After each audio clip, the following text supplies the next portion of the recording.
students, today we start our second chapter, acid, base and salt. In this chapter we learn about the properties of acid, base and salt and their properties, how we will check that given solution is a acidic solution or basic solution. Now we start our chapter, acid, base and salt.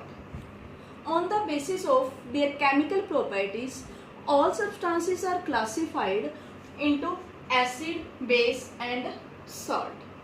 For testing the acid base, we use some indicators. Indicator is a dye.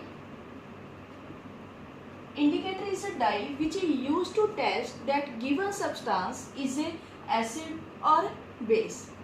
Indicator are two types: natural indicator and man-made indicator. Natural indicator is a litmus. Litmus paper. The basis of indicator, it is two types: natural indicator and man-made or synthetic indicator. Natural indicator, for example litmus, which is prepared from the lichen plant which belongs to Thallophyta, and litmus also present in the form of solution or paper. If we use red litmus and blue litmus, two type of litmus paper, red litmus and blue litmus. On the basis of this, red litmus we put in acid solution, then no effect on the acidic solution. But when we put blue in acid solution, then it turns into red. And when we put this red litmus paper in the base, then it turns into blue. This indicates that given substance is acidic or basic. And second is man-made, like phenolphthalein, methyl orange. These are the example of man-made indicators. Now second is olfactory indicator. Olfactory indicator is an indicator by which we will check that a given substance is acidic or basic. Methyl orange we use red in acidic solution and yellow in basic solution. Means when we put methyl orange in acidic solution, that it turns into red color, and when we put in basic solution, then it turns into yellow color. Like this we also use phenolphthalein, which changes its color into colorless or pink color in the acidic or basic solution. Now our second topic is olfactory indicator. Olfactory indicator is an indicator which is used to test acidic और basic solution by its smell.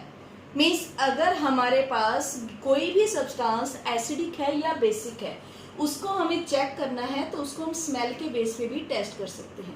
क्योंकि सभी acid या base है, हम उनको test करके तो नहीं देख सकते, इसलिए हम उनको स्मेल के बेस पे भी आइडेंटिफाई कर सकते हैं. सपोज करो कि हमारे पास एक कॉटन क्लॉथ है और उसके ऊपर हमने ऑनियन रब किया. फिर हम क्या करेंगे कि उसके ऊपर एसिड और बेस ड्रॉप वाइज डालेंगे, जिससे उसकी स्मेल चेंज हो गई.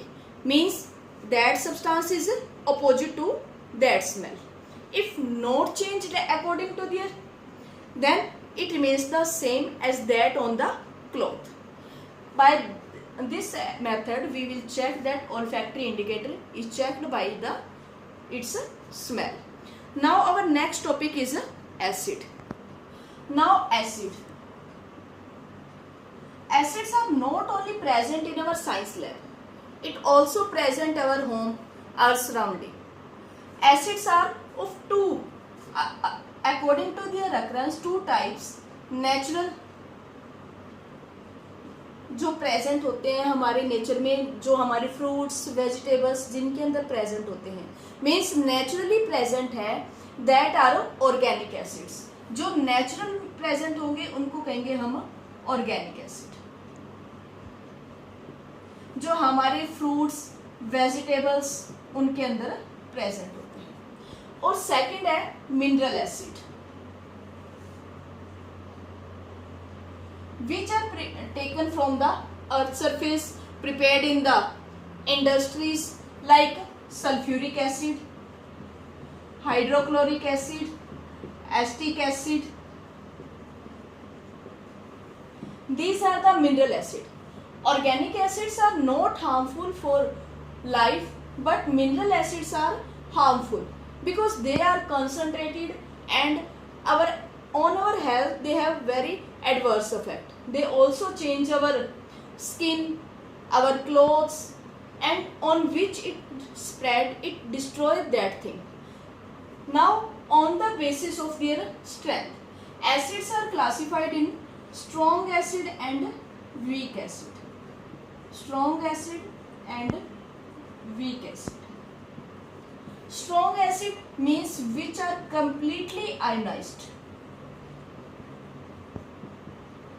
Completely ionized in aqueous solution. Means जो एसिड completely aqueous solution में आयोनाइज हो जाएंगे, means आयंस के अंदर कन्वर्ट हो जाएंगे, that are strong acid. For example, sulfuric acid, hydrogen chloride, these are strong acid. And weak acid, which are partially ionized. Partially ionized in aqueous solution. For example, acetic acid.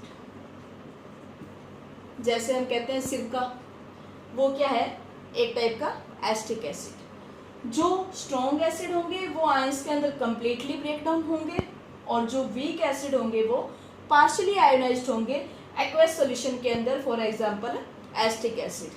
इसके बाद acid है, उनको water की percentage के base पे हम concentrated और dilute to type के एसिड में डिवाइड करते हैं. कंसंट्रेटेड,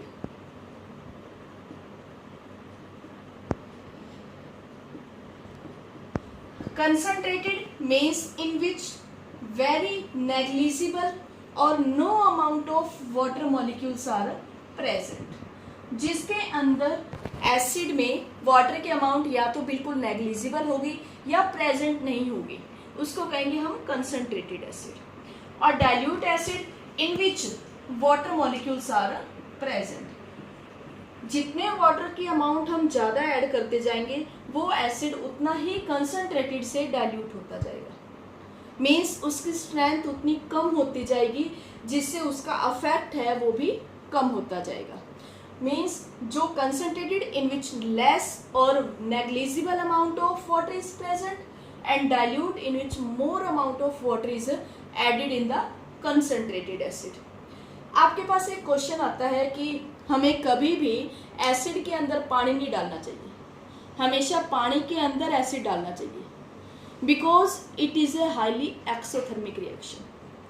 क्योंकि ये इतनी ज़्यादा एक्सोथर्मिक रिएक्शन है जिसकी वजह से एकदम से स्प्लैश मीन्स एक्सप्लोजन होता है, और वो एसिड जब हमारे स्किन पे, क्लोथ्स पे या किसी चीज़ पे गिरता है उसको वो डैमेज कर देता है.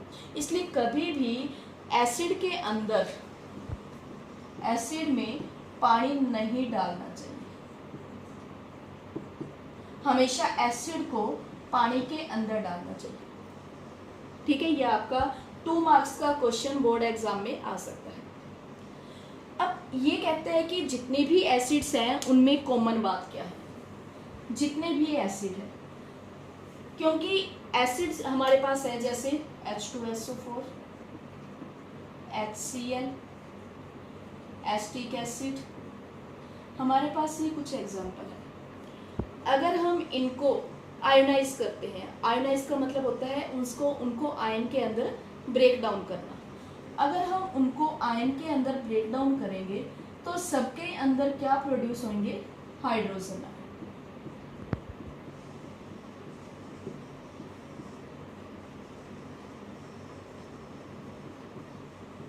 मीन्स अब देखो हमारे पास यहाँ पे 3 एसिड के एग्जाम्पल हैं. इनको अगर हमने आयंस के अंदर कन्वर्ट किया तो इनमें सब में क्या प्रोड्यूस हुआ, हाइड्रोजन। तो जितने भी एसिड्स हैं उन सब में कॉमन क्या होता है, हाइड्रोजन आयन। जो भी एसिड होंगे, हाइड्रोजन प्रेजेंट होना जरूरी नहीं है, लेकिन हाइड्रोजन आयन प्रेजेंट होना जरूरी है। और यही हाइड्रोजन अगर हम वाटर के साथ रिएक्ट करवाते हैं तो ये हाइड्रोनियम आयन प्रोड्यूस करेगा। जितनी हाइड्रोजन की स्ट्रेंथ ज़्यादा होगी मीन्स हाइड्रोजन आयन उतने ही ज़्यादा प्रोड्यूस होंगे और वो हाइड्रोनियम आयन बढ़ाएंगे। जो भी एसिड है, अब आपके पास एक एक्टिविटी आती है कि how will you show that all the hydrogen containing compounds are not acid, but hydrogen ion is produced only then it is acid। देखो फर्स्ट पॉइंट क्या है कि जितने भी एसिड्स हैं उनमें अगर हाइड्रोजन आयन है वो प्रोड्यूस होता है, ठीक है। अब हमारे पास एग्जांपल है ग्लूकोज का है, अल्कोहल का है। अब ग्लूकोज का एग्जांपल लो, इसके अंदर भी हाइड्रोजन प्रेजेंट है। अगर हम अल्कोहल का एग्जाम्पल लेते हैं तो उसमें भी हाइड्रोजन प्रेजेंट है, लेकिन ये एसिड के अंडर नहीं आते। क्यों नहीं आते? क्योंकि इनमें हाइड्रोजन आयन प्रोड्यूस नहीं होता। हम एक एक्टिविटी करते हैं कि एक्टिविटी में हमने एक बीकर लिया और बीकर के अंदर हमने सॉल्यूशन डाल दिया और 2 इलेक्ट्रोड ले लिए और उनके साथ हमने एक बल्ब है वो अटैच कर लिया। और जब हमने उस इलेक्ट्रोड का जो कॉन्टैक्ट सॉल्यूशन है वो हमने एक बार ग्लूकोज लिया, एक बार अल्कोहल लिया और एक बार हमने इन एसिड्स में से लिया, तो हम ये देखेंगे कि जो बल्ब है वो ग्लो करेगा जब हमने ये वाले सॉल्यूशन पुट किए। क्यों? क्योंकि उनमें ये आयंस प्रोड्यूस हुए, because ions are the carrier of electricity. लेकिन जो हमने ये वाले सॉल्यूशन डाले ग्लूकोज अल्कोहल, तो उनसे ये बल्ब ग्लो नहीं हुआ। क्यों नहीं हुआ? क्योंकि इनमें हाइड्रोजन आयन प्रोड्यूस नहीं होते, जिसकी वजह से ये इलेक्ट्रिसिटी को कंडक्ट नहीं करते और हाइड्रोजन आयन प्रोड्यूस नहीं होते। आपके पास क्वेश्चन आ जाए कि tap water conduct electricity but distilled water not conduct electricity, तो जो टैप वाटर होता है उसमें आयंस प्रेजेंट होती हैं, डिफरेंट टाइप की इम्प्योरिटीज प्रेजेंट होती है जो आयंस की फॉर्म में होती है, जिसकी वजह से वो इलेक्ट्रिसिटी कंडक्ट करते हैं। लेकिन जो डिस्टिल्ड वाटर है उसमें आयंस प्रेजेंट नहीं होते, जिसकी वजह से वो इलेक्ट्रिसिटी कंडक्ट नहीं करते। Properties of acid. Now how we will check the properties of acid. First property, acids are sour in taste.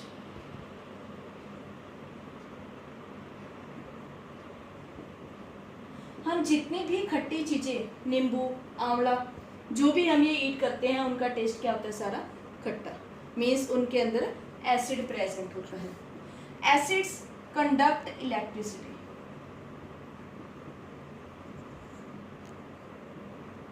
क्योंकि जितने भी एसिड है सारे हाइड्रोजन आयन प्रोड्यूस करेंगे और हाइड्रोजन आयन प्रोड्यूस करने के कारण वो इलेक्ट्रिसिटी के गुड कैरियर है, means conduct electricity. Third point, acid को अगर हमने चेक करना है तो हम लिटमस पेपर लेते हैं, तो blue litmus converts into red, blue litmus converts या चेंजेस इनटू रेड।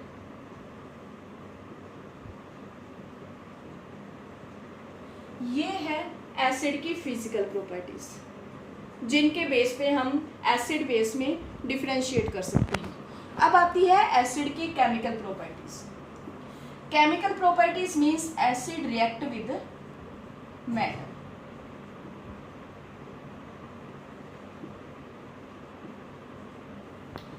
जितने भी एसिड्स हैं, सपोज करो कि हमारे पास है सल्फ्यूरिक एसिड, हाइड्रोजन क्लोराइड। अगर हम इनकी मेटल के साथ रिएक्शन करवाते हैं, हमने लिया जिंक मेटल, अगर हम इनकी रिएक्शन करवाते हैं तो ये क्या प्रोड्यूस करेगा? जिंक सल्फेट प्लस हाइड्रोजन, यहाँ पे जिंक क्लोराइड प्लस हाइड्रोजन। देखो ये एक टाइप की डिस्प्लेसमेंट रिएक्शन भी है, चेंज इन टेम्परेचर भी है, एवोल्यूशन ऑफ ए गैस भी है। ये प्रॉपर्टीज तो है फर्स्ट चैप्टर के अकॉर्डिंग, लेकिन हम यहाँ पे सिर्फ स्टडी करेंगे एसिड रिएक्ट विद मेटल। तो एसिड अगर मेटल के साथ रिएक्शन करवाएंगे तो ये salt plus hydrogen gas produce होगा, और इस हाइड्रोजन गैस की प्रेजेंस को हम चेक कर सकते हैं इसके पास एक बर्निंग कैंडल लाकर, और जैसे बर्निंग कैंडल इसके पास लेके आएंगे वो पॉप साउंड के साथ बर्न करेगी। मीन्स जैसे ही हम बर्निंग कैंडल हाइड्रोजन गैस के पास लेके आते हैं वो पॉप साउंड प्रोड्यूस करती है। तो जब भी पॉप साउंड वर्ड आएगा तो इसका मतलब हाइड्रोजन गैस है ये प्रोड्यूस हो रही है। आप यहाँ पे कोई भी और मेटल का एग्जांपल ले सकते हो, जैसे हमने यहाँ पे सोडियम लिया तो ये Na2SO4 प्लस हाइड्रोजन, HCl का लिया Na के साथ NaCl प्लस H2। मीन्स आप कोई भी मेटल, सोडियम, जिंक, एल्यूमिनियम, कोई भी एग्जांपल है आयरन का, ये आप राइट कर सकते हो। तो acid when react with metal then it will produce salt and hydrogen gas. Acid react with metal carbonate.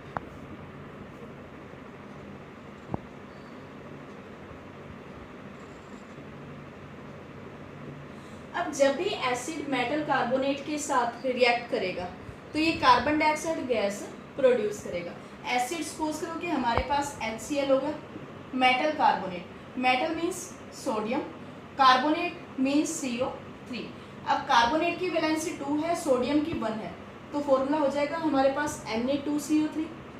तो जब भी एसिड मेटल कार्बोनेट के साथ रिएक्ट करेगा वो हमेशा कार्बन डाइऑक्साइड गैस प्रोड्यूस करेगा। मीन्स हमारे पास क्या होगा, salt plus carbon dioxide plus water. अब ये कहता है कि हमारे पास कार्बन डाइऑक्साइड प्रोड्यूस हो रही है, हम उसको चेक कैसे कर सकते हैं कि कार्बन डाइऑक्साइड ही प्रोड्यूस हुई है। तो हम कार्बन डाइऑक्साइड की प्रेजेंस के लिए उसको लाइम वाटर से पास आउट करेंगे। ये हमारे पास लाइम वाटर का फॉर्मूला है, और कैल्शियम हाइड्रोक्साइड। तो इसके साथ जैसे हम कार्बन डाइऑक्साइड की रिएक्शन करेंगे तो ये कैल्शियम कार्बोनेट प्रोड्यूस करेगा। Means lime water turns into milky, means इस कैल्शियम कार्बोनेट का मिल्की कलर है वो हमारे पास ऑब्टेन होगा। इसके साथ इसमें वाटर प्रोड्यूस होता है, ठीक है। अब ये कह रहा है कि हम यहाँ पे चेक कर सकते हैं कार्बन डाइऑक्साइड की प्रेजेंस को, लेकिन अब अगर ये कहे कि हमने अगर कार्बन डाइऑक्साइड को एक्सेस में पास आउट कर दिया, means when we pass into access,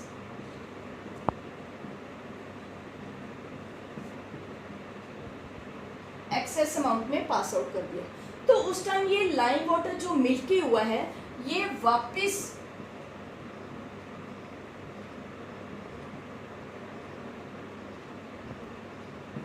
किस में कन्वर्ट हो जाएगा, कैल्शियम हाइड्रोजन कार्बोनेट में।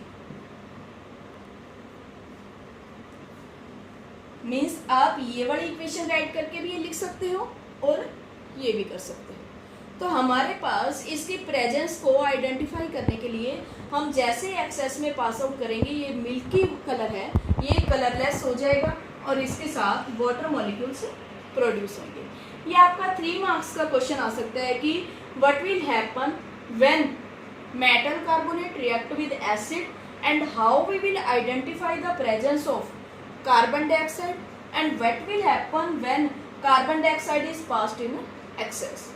ये 3 नंबर का क्वेश्चन आपके बोर्ड एग्जाम में आ सकता है, तो इसमें आपको तीनों इक्वेशंस है वो राइट करनी पड़ेगी। नेक्स्ट टॉपिक है आपका acid react with base. Acid react with base, अगर एसिड है वो बेस के साथ रिएक्ट करता है, सपोज करो कि हमारे पास एसिड है HCl या Na2SO4। अगर हम HCl की रिएक्शन करवाते हैं बेस के साथ NaOH के साथ, यहाँ पे भी हमने NaOH या KOH ले लेते हैं, पोटेशियम हाइड्रोक्साइड। तो जो HCl NaOH की रिएक्शन करवाएंगे तो उससे हमारे पास क्या प्रोड्यूस होगा, सॉल्ट एंड वाटर। यहाँ पे भी क्या होगा, सॉल्ट एंड वाटर। इस टाइप की रिएक्शन को न्यूट्रलाइजेशन रिएक्शन भी कहा जाता है। क्या कहा जाता है, न्यूट्रलाइजेशन।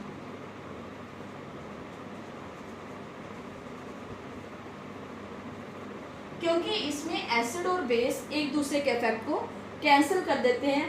प्रेसिपिटेशन रिएक्शन भी कहते हैं इसको, न्यूट्रलाइजेशन भी कहते हैं, डबल डिस्प्लेसमेंट भी कहते हैं, and acid react with base भी कहते हैं।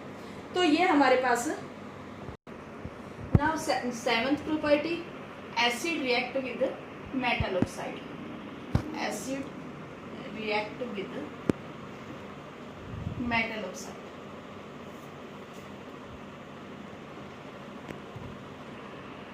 Acids react with metal oxide. देखो फर्स्ट पॉइंट, मेटल ऑक्साइड के साथ ही क्यों रिएक्शन करता है, नॉन मेटल ऑक्साइड के साथ क्यों नहीं करता?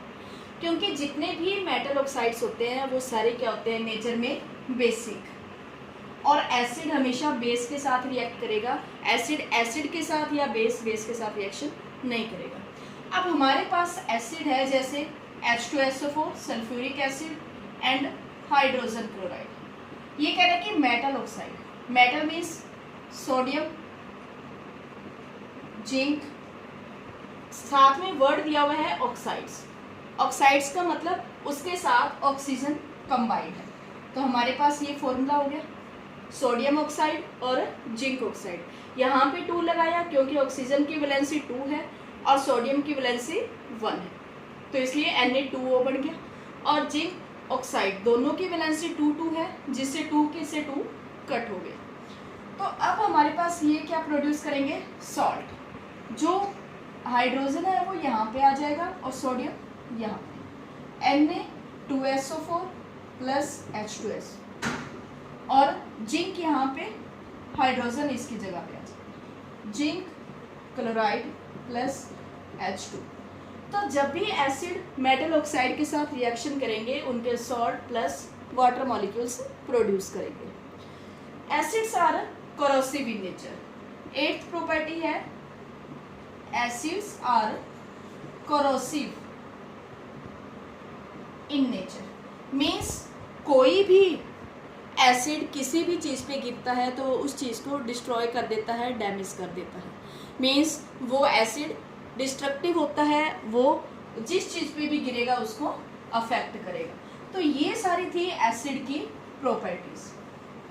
तो एसिड के यूजेस, देखो एसिड का यूज़ हम मेटल ऑक्साइड की लेयर को रिमूव करने के लिए यूज़ करते हैं। विनेगर, सिरका जिसको कहते हैं, ये फूड वगैरह प्रिजर्व करके रखने के लिए हम यूज़ करते हैं। एसिड्स का यूज़ डिफरेंट फार्मास्यूटिकल चीज़ों में करते हैं। तो इन सब चीज़ों में एसिड का यूज़ करते हैं। तो एसिड्स सिर्फ वाटर मॉलिक्यूल की ही प्रेजेंस में काम करते हैं, उसके एब्सेंस में काम नहीं करते। क्योंकि अगर हम बिल्कुल कंसनट्रेटेड एसिड के पास लिटमस पेपर लेके आते हैं तो उसके ऊपर उसका कोई इफेक्ट नहीं होता। तो एसिड है वो हाइड्रोजन आयन प्रेजेंट करता है, और हाइड्रोजन आयन प्रेजेंट होंगे सिर्फ वाटर मॉलिक्यूल की प्रेजेंस में। अगर हम ड्राई लिटमस पेपर कंसनट्रेटेड के पास लेके आते हैं तो उस लिटमस के ऊपर कोई भी कलर चेंज नहीं होगा। लेकिन जैसे ही हम उसके ऊपर एक ड्रॉप पानी की डालेंगे तो वो उसी टाइम आयन के अंदर कन्वर्ट हो जाएगा, और आयन में कन्वर्ट होते ही वो अपना एसिडिक इफेक्ट शो करेगा।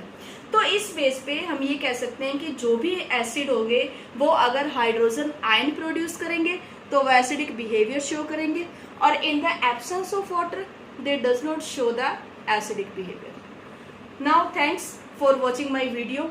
Please like and subscribe my channel.